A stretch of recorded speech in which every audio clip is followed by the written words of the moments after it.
아일찬. 자, 잘 지내시죠? 네. 여러분들 아침에 일어나면서 참여받으소서를 생각하시죠? 아일찬. 오늘 그 세 번째 시간입니다.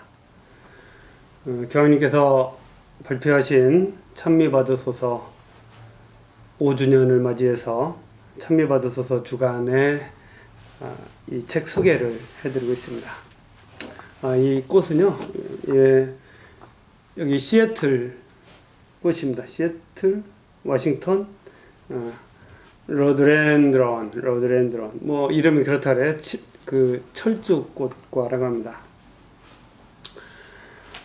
자, 오늘 3장은 인간이 초래한 생태 위기의 근원들이라는 제목입니다. 인간이 초래한 생태 위기의 근원들. 교황님께서는 인간이 초래한 생태 위기의 근원들을 인식하지 않고서는 그 증상들을 설명하는 것은 전혀 도움이 되지 않는다라고 전제를 하셨어요.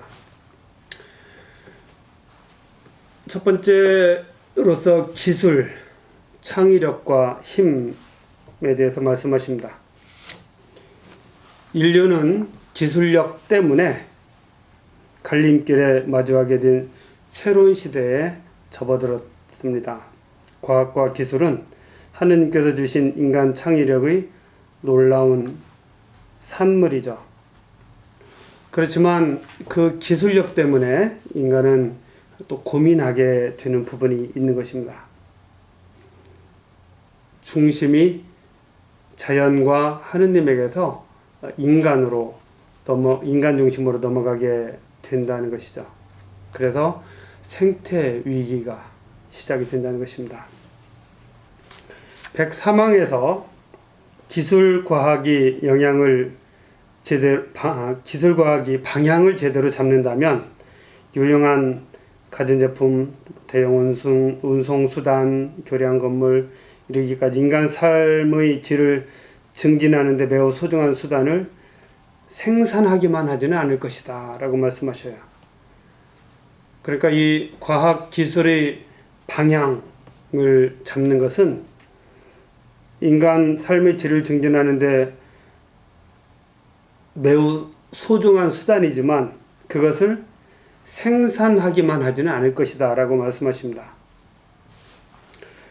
과학기술은 아름다움을 창출해내어 물질 세계에 존재하는 인간이 아름다움의 세계로 도약하게 할 수도 있습니다. 이게 무슨 뜻이냐면 과학기술이라는 것이 어떤 대량 생산 또는 어떤 획기적인 것들을 많이 만들어냄으로써 그 기술 발전이 중심이 되는 그런 면들이 있죠. 근데 그것이 중심이 되어서는 안 되고 인간 자신이 추구하는 어떤 아름다움, 그러니까 약간 좀 디지털에 비하면 아날로그적인 인간 본래 오랜 시간 동안 사람들이 추구했던 삶의 어떤 진정성, 아름다움, 그런 것들을 같이 지켜나가야 된다는 그런 의미가 이 말씀 속에 담겨 있어요.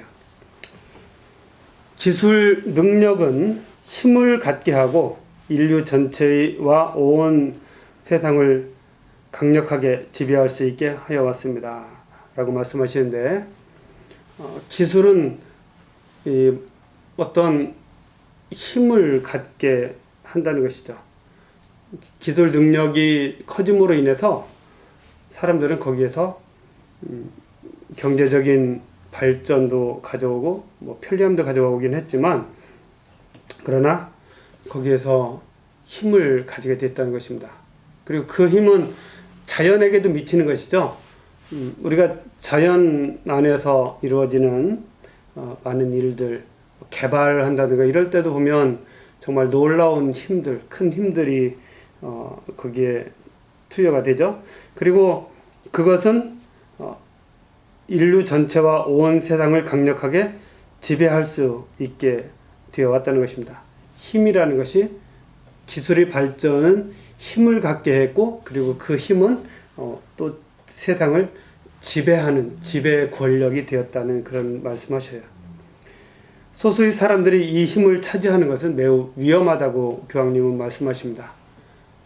이 경제 발전으로 인한 힘을 소수의 사람들이 차지하는 것은 매우 위험하다.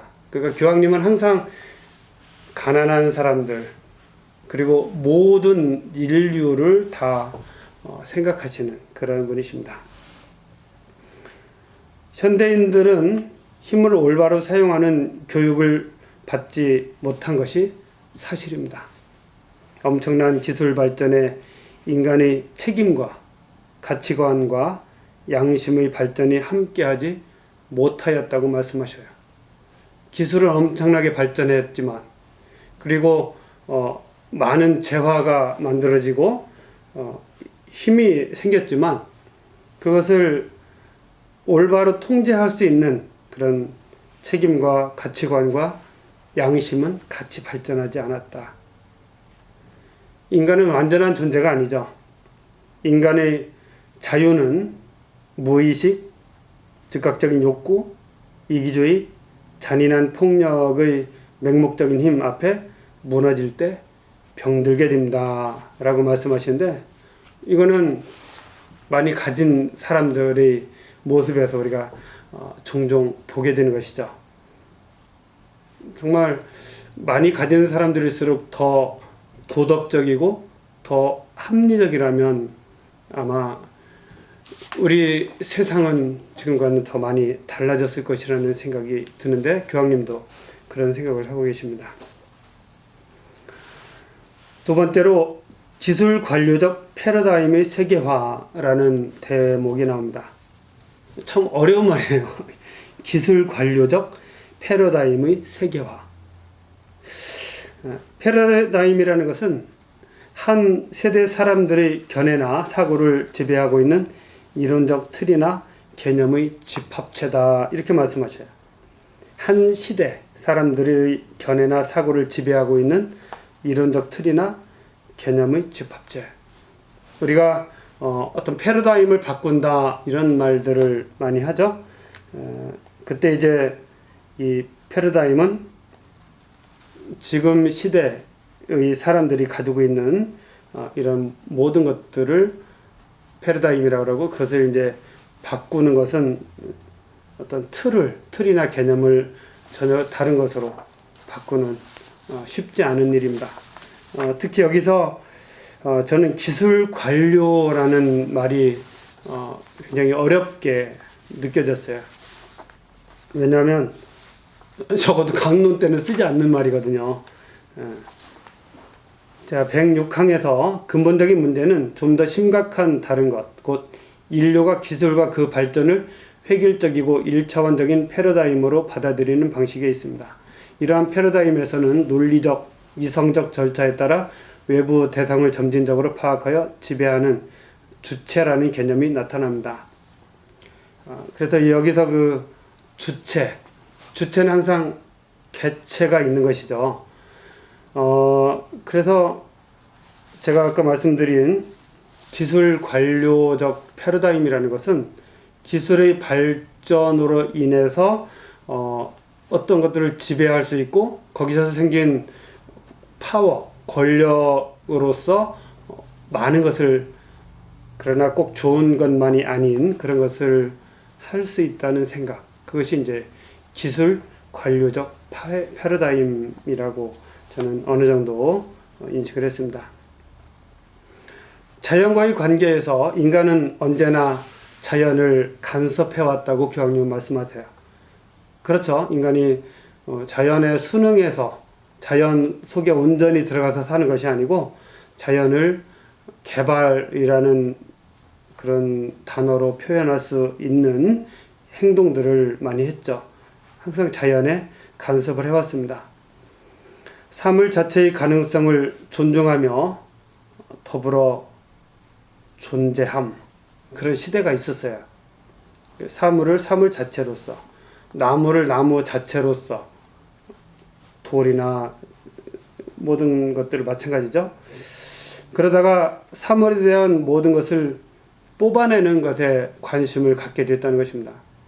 기술 발전이라는 것이 사물을 사물 자체로서 인정하는 시대를 보내고 나서 이제는 사물에게서 모든 것을 뽑아내서 내 경제적인 어떤 유익 또는 그것이 권력 이런 것들을 만드는 기반이 되는 것이죠.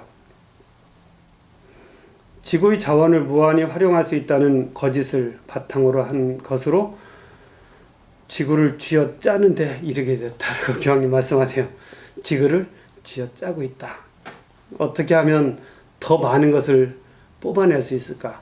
어떻게 하면 좀 더 쉽게 뽑아낼 수 있을까? 우리가 이 유전이나 이런 것들이 옛날에 비해서 훨씬 더 발전을 했다고 하지만 또 다르게 보면 땅속에 있는 기름을 하나도 빼놓지 않고 다 뽑아낼 수 있는 이런 기술이 발전이 되는 그런 것들도 있죠. 그래서 교황님께서는 지구의 자원을 무한히 활용할 수 있다는 것에 대해서 굉장히 말씀하셔요. 무한히 활용할 수 있다. 우리가 기술이 발전하면 이 어떤 권력의 증진을 위해서 지구의 자원을 무한히 활용할 수 있다. 거기에 굉장히 중점을 두십니다. 우리는 기술의 산물이 가치 중립적이지 않다는 사실을 인정해야 합니다. 기술의 산물은 결국 생활 양식에 영향을 미치고 특정 권력 집단의 이해관계에 따라 사회적 기회들을 통제하게 됩니다. 기술을 대표하는 이들은 기술이 궁극적으로 유용이나 복지가 아니라 권력, 그 궁극적 의미의 권력에 관련된다는 사실을 알고 있습니다. 그래서 그들은 자연의 요소들과 인간 현존의 요소들을 모두 장악하려고 합니다.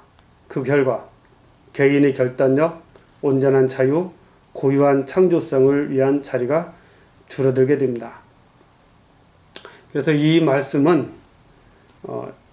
자연만이 아니고 인간 현존의 요소들 모두를 장악하려고 한다. 그러니까 사람들의 삶 자체를 다 이 기술이 또는 거기에서부터 나온 권력이 사람을 이용하는 사람 중심이 아니고 기술 중심, 권력 중심의 그런 사회가 된다는 것이죠. 그래서 거기에서 밀려난 중심이 되지 못하는 가난한 사람들 또 그렇기 때문에 어떤 사회 안에서 힘을 얻지 못했던 그럴 수밖에 없었던 사람들 또 다르게 보면 장애인들이나 이런 사람들까지도 어떤 자리를 잡지 못하도록 하는 오로지 기술을 가진 권력만이 존중받는 이런 존중하고 존중받는 것 같은 이런 사회가 된다는 것이죠. 기술 관료적 패러다임은 경제와 정치를 지배하고자 합니다. 적정 수준의 생산, 적절한 부의 분배, 책임 있는 환경 보호, 미래 세대의 권리에 대하여 근심하지 않는 것 같아 보인다라고 말씀하십니다. 저는 이걸 굉장히 중요하게 생각을 하는데요. 적정 수준의 생산, 그리고 적절한 부의 분배, 책임 있는 환경 보호. 여기 미국은 분리수거를 이제 한국만큼 하지 않는다고 그렇게 이야기도 해요. 왜냐하면 여기는 그 쓰레기통이 리사이클하고 또 이 나무나 이런 것들을 버리는 통이 있고 음식물 쓰레기가 있고 그냥 쓰레기가 있어요. 그 이제 통마다 색깔이 다르고 표시도 다른데 그런데 특징적인 것은 물론 이제 한국도 배터리 같은 것들 여기 메러리라고 하는데 이걸 다르게 분류하죠. 다르게 분류하는데 여기는 뭐 TV 모니터면 모니터, 배터리면 배터리, 또 다른 것들은 갖다가 반품하는 가게가 다 달라요. 그러니까 거기다 갖다 줘야 거기서 반품을 받아요. 그냥 버리면 안 돼요. 그래서 전에 제가 언뜻 듣기로는 그 물건을 생산한 사람이 그 물건을 회수해서 그것을 다시 재생산하든지 처리하는 것이 이 환경에 좋다는 말에 저는 굉장히 공감을 했습니다. 왜냐면 우리는 몰라요. 그걸 어떻게 그거를 해결해야 되는지를 잘 모르는데 생산한 사람은 그것을 처리하는 방법까지 알 수 있지 않을까? 그런 의미에서 미국에서 그렇게 분류해서 그 반품하는 회사 자체가 다른 거는 저는 굉장히 합리적이고 그것이 환경 보호에도 좋다는 생각도 좀 많이 해봤습니다. 그런 것이 바로 책임 있는 환경 보호, 미래 세대의 권리에 관심을 갖는 것이라고 저는 생각을 해봐요. 생태문화는 기술 관료적 패러다임의 공세에 대항하는 다른 시각, 사고방식, 정책, 교육, 계획, 생활양식, 영성이 필요하다. 그래서 기술 관료적 패러다임이라는 어떤 그 기술로서 권력을 얻는 그런 것에서 벗어나서 변화가 되기 위해서는 다각적인 이런 노력들이 필요하다고 말씀하십니다. 다음, 현대 인간 중심주의의 위기와 영향이라는 난이 있습니다. 115항에 현대 인간 중심주의는 모순적이게도 현실보다는 기술 이성을 앞세우게 되었습니다. 이러한 인간은 더 이상 자연을 타당한 규범이나 살아가는 거처로 여기지 않습니다. 인간은 자연을 아무런 전제 없이 있는 그대로 물건을 만들려는 자리와 재료로 여기며 그 결과로 어떤 일이 발생하든 관심이 없습니다. 그래서 세상의 고유한 가치가 떨어지게 된다는 것이죠. 이 자연을 개발하고 또 자연을 훼손하고 할 때 그것이 어떤 영향을 미치는가를 사실 많이 고민을 해야 되는데 그런 쪽에 관심이 많이 부족하다고 교황님 말씀하셔요. 저희 이 성당이 굉장히 좋은 위치에 있습니다. 시애틀에서 시내로부터는 한 7마일, 8마일, 7마일 정도 떨어져 있고요. 그리고 바로 옆에 인터스테이트 I5라고 하는 도로가 있습니다. 이 도로가 캐나다부터 멕시코까지 연결된 프리웨이죠. 프리웨이가 있어요. 많은 사람들이 이 길을 이용하죠. 또 아마 몇 년 있으면 제가 떠날 때쯤 되면 라이트 레일이라고 해서 공항에서부터 여기까지 경전선이랄까 그 몇 칸 있는 그 작은 기차가 여기까지 옵니다. 그래서 앞으로는 이제 공항도 여기서 기차로 갈 수 있게 되죠. 그래서 근데 이 경전선 공사를 하고 있어요. 이 I5라는 프리웨이 옆으로 경전선 공사를 하고 있는데 많은 나무들을 잘랐습니다. 근데 제가 이렇게 들어보니까 여기는 나무를 자르면 훨씬 더 많은 나무를 심어야 된다 그래요. 여기서 자르고 아마 다른 데다 많이 심었을 거라고 생각이 돼요. 근데 저는 약간 걱정은요. 여기는 다 큰 나무들을 잘랐는데 작은 나무를 심잖아요. 그러면 그게 과연 이 오랜 시간이 필요한데 효과가 얼마나 있을까? 그래도 그나마 이 정부가 그만큼 자연 보호를 위해서 노력하고 있다는 것은 참 좋은 것 같습니다. 인간이 그 본래의 선한 목적을 따라 사용하도록 땅이 하느님에 의하여 그에게 주어졌을 뿐 아니라 인간도 인간 자신에게 하느님에 의하여 주어졌으며 이러한 이유로 인간은 자신이 타고난 자연적이고 윤리적인 구조를 존중해야 한다. 그러니까 이 땅도 하느님에 의해서 주어졌고 인간도 자신에게 하느님에 의하여 주어졌다. 이런 말씀하셔요. 그래서 인간은 어제 나왔던 말씀과 비슷하죠. 땅을 지배하고 마음대로 바꾸어서는 안 된다는 것입니다. 인간도 이 땅의 일부 생태의 한 구성 요소라는 것을 강조하셔요. 인간이 자연에 끼친 해악과 인간의 결정이 환경에 미치는 영향에 대한 관심 부족은 자연이 그 구조 안에 새겨놓은 메시지에 대한 무관심을 뚜렷하게 보여줄 뿐입니다. 현실에서 가난하니 인간 배아 장애인이 지닌 가치를 인식하지 못할 때 자연이 울부짖음 자체에도 귀를 기울이지 못하게 됩니다. 그러니까 저는 이 글을 보면서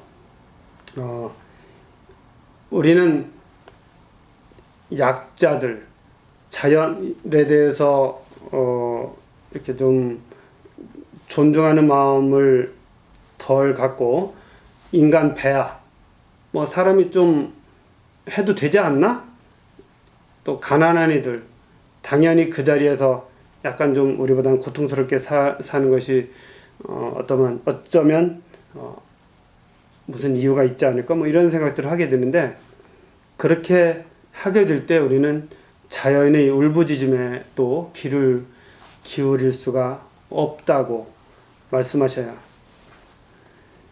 인간이 현실에서 독립된 존재임을 선언하고 절대적 지배자를 자처하면 인간 삶의 기초 자체가 붕괴된다는 것입니다.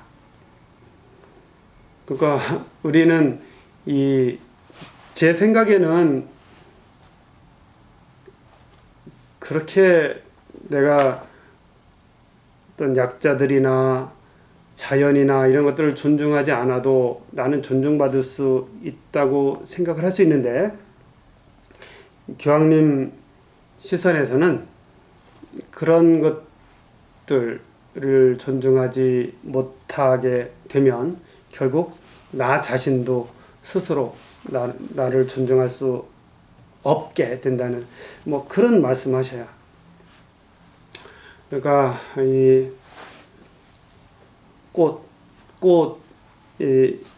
참 향은 별로 없는데 꽃의 아름다움을 보지 못하고 어떤 약자들을 바라보지 못할 때 나 자신도 거기 스스로를 존중받지 못하는 뭐 이런 논리가 좀 있는 것 같습니다. 인간만이 지닌 고유한 지성, 의지, 자유, 책임의 능력을 인정하지 않는다면 인간이 세상을 책임있게 대할 것을 바랄 수 없다고 말씀하십니다. 인간과 환경의 관계는 인간들 사이의 관계와 하느님과 인간의 관계와 결코 분리될 수 없다고 말씀하십니다. 그래서 이 인간과 환경의 관계, 인간들 사이의 관계, 그리고 하느님과 인간의 관계에 대해서 교황님은 모두가 다 존중되어야 된다. 같이 존중되어야 된다. 우리 신앙인으로 살다 보면 우리는 첫째 하느님과의 관계는 굉장히 중요하게 생각을 해요. 그리고 그 다음으로 아마 인간과 인간의 관계를 생각할 것 같아요. 그런데 교황님께서 말씀하시는 인간과 인간의 관계는 이 과학기술의 발전으로 인해서 부유하고 넉넉하게 살고 있는 사람들과의 관계만이 아니고, 그렇지 못한 우리가 생각할 때 다소 좀 불편한 사람들과의 관계까지도 말씀하신다는 거. 그리고 환경과의 관계, 우리가 쉽게 잊고 그래도 된다고 생각하는 그 환경, 나무 자연만이 아니고 환경에 관한 일들이 많이 있죠. 환경 파괴와 관련된 것들, 또 저는 개인적으로 조심해서 이 지구의 온난화를 방지하는 것도 중요하지만 그것과 더불어서 좀 세상의 목소리를 내서 방지를 하도록 적극적으로 노력하는 것이 중요하다고 생각을 합니다. 재미없는 이야기인데 제가 준비하면서 느낀 것은 역시 공부는 힘들다. 그리고 시험을 보지 않으면 공부하지 않는다는 생각을 많이 했어요. 이거 마치 시험 보는 것 같이 어렵고요. 근데 공부하는 거 쉽지 않지만 또 여러분들을 위해서 할 수 있는 만큼 더 많이 노력하겠습니다. 자, 오늘은 여기까지 하도록 하겠습니다. 감사합니다.